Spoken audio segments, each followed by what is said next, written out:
أعزائي مشاهدي الاقتصاد والناس، خرجنا بقى، شلنا العدة وخرجنا من الاستوديو الظريف اللطيف بتاعنا وجينا هنا في الجنينة الحلوة اللي ورايا. ده منزل سفير الهند في القاهرة. هنجري حوار مع سفير الهند في القاهرة حول العلاقات الاقتصادية بين مصر والهند وتطورها، على أساس أن الهند ثالث أكبر مستثمر. من خلال حلقتنا النهاردة برضه هنطلع على مدينة الإسماعيلية نشوف الاستثمارات الهندية اللي موجودة هناك. عزيزي المشاهد، من خلال برنامج الاقتصاد والناس بنحاول نعرف ايه الاستثمار اللي جاي مصر ومستقبل الاستثمار خاصة في الدول الكبرى.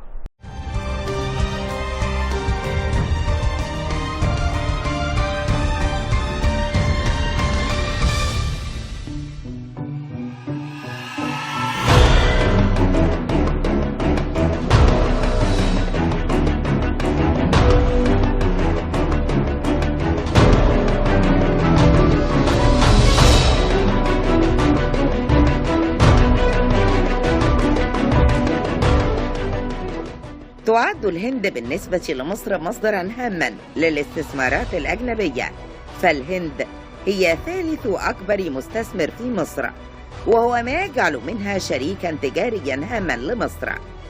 تعد أحد أهم الاتفاقيات التجارية بين الدولتين اتفاقية حماية الاستثمارات الثنائية، والتي كانت في شهر نوفمبر من العام 2000، ويبلغ إجمالي قيمة الاستثمارات الهندية حوالي 2.5 مليار دولار أمريكي.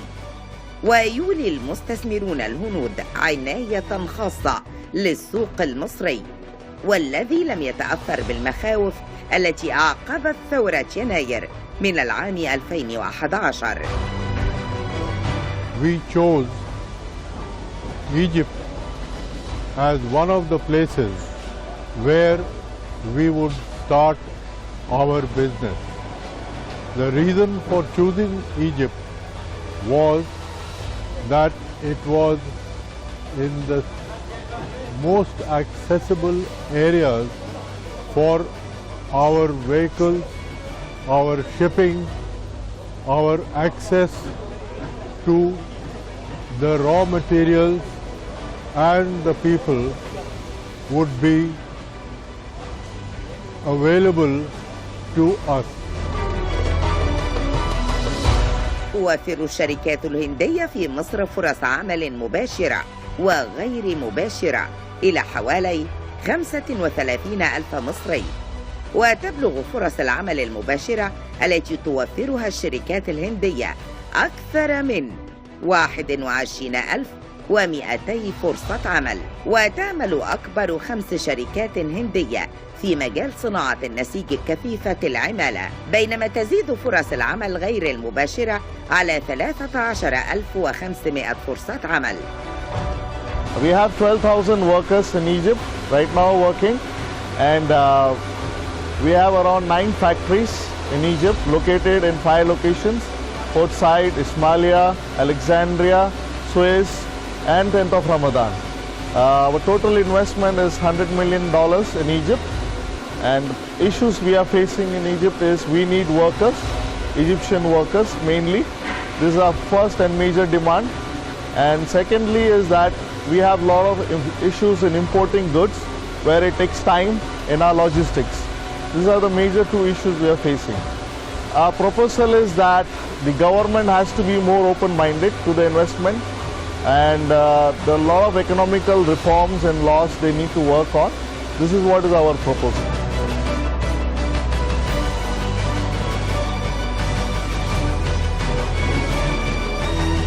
هناك حوالي 50 شركة هندية تعمل في مصر، حوالي 25 شركة منهم عبارة عن مشروعات مشتركة ولها شركات هندية تابعة.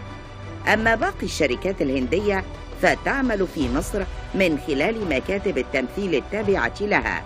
وتعمل الشركات الهندية في العديد من المجالات مثل المنسوجات والملابس والطاقة وغيرها العديد والعديد من المجالات الأخرى، وهو ما يدل على عمق العلاقات الاقتصادية بين البلدين.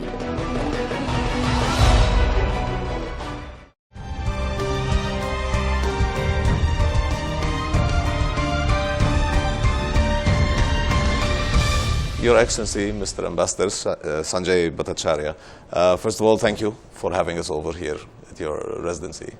It's a great pleasure to have you here and to meet with the Egyptian audience. Thank you, Your Excellency, and welcome to Egypt, actually. You've been here for 7 months now, you were telling me. How has it been so far, according to you? Well, it's been terrific, honestly. It's a short period of time, and I've never been in the Arab world before this on an assignment. Okay. But it feels like a second home to me. I think being next to the Nile certainly helps because you understand the flow of things. Yes.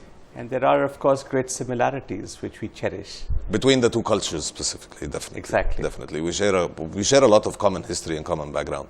Let's get into the Indian-Egyptian relationships later.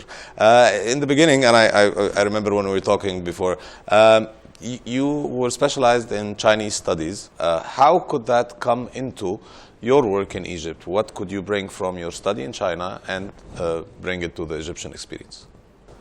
Well, I'd studied economics in college. Okay. And so I was always oriented towards a systematic approach. And then when I joined the Foreign Office, I had the choice about what language I would specialize in. Okay. And I chose Chinese because Why? China is always our neighbor. Yeah. And so the India-China relations will always be a very important aspect of our foreign policy. That's very true. That's very true. So I went and studied Chinese in the Chinese University of Hong Kong. How old were you? And I followed up with several postings in China, in Beijing, in our embassy. The last time as the deputy over there, and in headquarters as well. So roughly about half the time that I have spent in the career has been on China. In China. But we've also done others. For instance, I've done Brussels, where I focused on the economic relations of India. Fantastic. With the European Union. Okay. I was in Japan at a very significant time. When? This was in 2007 to 2010. Okay. This was the time when we established regular annual summits between the two countries, which saw a quantum increase in the economic engagement between India and Japan. Fantastic. And then I was in Dhaka, in Bangladesh, in our neighborhood. I'm Bengali as well, so it was homecoming. So it was homecoming to you. It was beautiful. And were you also focused on the economic side, or was it mostly a political work and the diplomacy? I was again the deputy in Dhaka, so I had to look at all aspects. All aspects. The last 6 months, I was the acting high commissioner in Dhaka. Okay. So it was looking after the entire relationship. And then my last assignment before I came to Egypt was looking after Southeast Asia and the Pacific. Interesting. So I was looking Malaysia, after Indonesia. relations with all the ASEAN countries. Nice. And the Pacific region, including Australia, New Zealand, Fiji, and so on. Okay. So it's been a mixed bag. Interesting. And I think they all have their own facets, which we learn from, and it's been very exciting. So, concerning Egypt, you came to Egypt, and it's a relatively a new region for you. On the economic side, because that's what we're concerned with currently, actually, how can we transfer whatever relationships that were successful or whatever experiences that were successful with, say, for example, China, which you spent a very long time in, to Egypt between us? How can the Egyptian-Indian or the Indian-Egyptian trade and relationships develop? Can they use some of the models that happened in China, or is it difficult? Well, absolutely. I think today, for instance, China is our largest trading partner. If you look at our relations with Japan, they are one of the leading investors in India, particularly when it comes to high technology. When we look at economic relations in the current context, global economic relations have undergone a huge transformation. It's become a much more integrated global economy, and therefore we have to look at trade, investments, technology, capacity building as one unit in which you have a holistic approach. And I think our experience that we've had in developing trade with China, investments with Japan, institutional arrangements like free trade arrangements with ASEAN, multilateral work with the European Commission and the European Union. I think that is the kind of historical experience that I bring with me, that we would like to build upon when we take the relations with Egypt to the next stage. Do you think it's the right time to start at least implementing a few of these strategies, economically speaking? Oh, absolutely, because we see our relations with Egypt in three main pillars, the first being the political security, and this is an outstanding relationship because we have a great civilizational experience and we've collaborated with each other over history. So that's very, very strong. The second is the economic engagement, and that's what we will talk about today. And the third part is the most beautiful part, which is the cultural and people-to-people exchanges. Yes. And so given this broad basis, this foundation that we have of India-Egypt relations, I feel we are poised to get on to the next level, particularly in economic engagement. There are many elements that combine together today to make this a most opportune time. First and foremost, I think at the political level, there is a new momentum in our relations with the two interactions that my Prime Minister has had with your President. That's true. And that adds a lot of weight and encouragement to industry and enterprise on both sides to collaborate. I think we have to build upon this opportunity. Great. The second is that the global economy has been going through a bit of a downturn. That's true. But we have bucked the trend. India, Egypt, and we can talk about that more later if you wish. We have bucked the trend. And How? so How? No, let's talk about that now. Since you brought it up, why not? Let's talk about it now. How did we manage to do that in terms of our relationship together? So if you look at trade, for instance, while global trade has essentially remained stagnant or actually gone down in many cases for many countries, India-Egypt trade over the last 5 years has grown 60%. Fantastic. From about $3 billion to a little under $5 billion last year. That's true. And that has happened because there are certain inherent strengths and complementarities in the relationship. Like what, sir? The basket is kind of diversified, although hydrocarbons is the primary item, That's true. both imports and exports. Yes. The basket is diversified and that has opportunities. The second is that Indian economy has been growing rapidly in this period, and that adds a lot of momentum to the export requirements. A lot of people don't know that for Egypt, the third largest destination of Egypt's exports globally is India.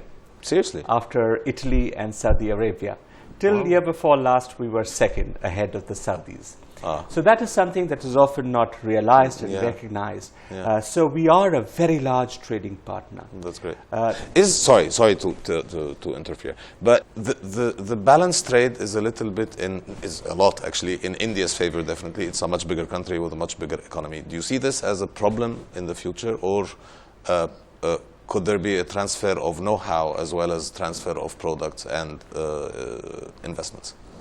I think the balance of trade between two countries is never really a major issue, as long as in the overall context, every country manages to balance its trade. But that also depends on the level of development that one is. If you look at India today, we are still deficit in balance globally, although with Egypt we have a slight surplus.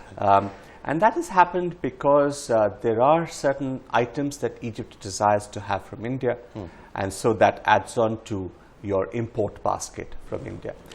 But as I said, again, we should look at the overall economic engagement, which is trade plus investment, plus technology transfers, capacity building, training, etc.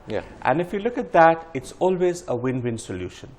In today's comparative advantage scenario, where everyone will trade items that one has a comparative advantage in, there will be differences in the balance, and it could vary over time.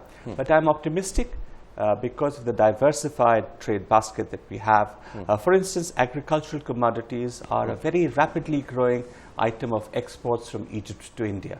Is there a need in the Indian market for the Egyptian product? Oh yes, Egyptian oranges are becoming extremely popular in India. Nice. So this is a very encouraging sign. Great. What we need to do on is to look at trade mechanisms which will provide advantages to the items that Egypt has to offer better comparative advantage in. Okay. so that you can export them more efficiently. Smart. We had started a preferential trade kind of an arrangement about 10 years ago, but those discussions did not continue. Yes. We would like to see that resume. Okay. So that the items that Egypt wishes to export can have advantageous tariffs, and at the same time, items that India wishes to export. send to Egypt would have an advantageous tariff.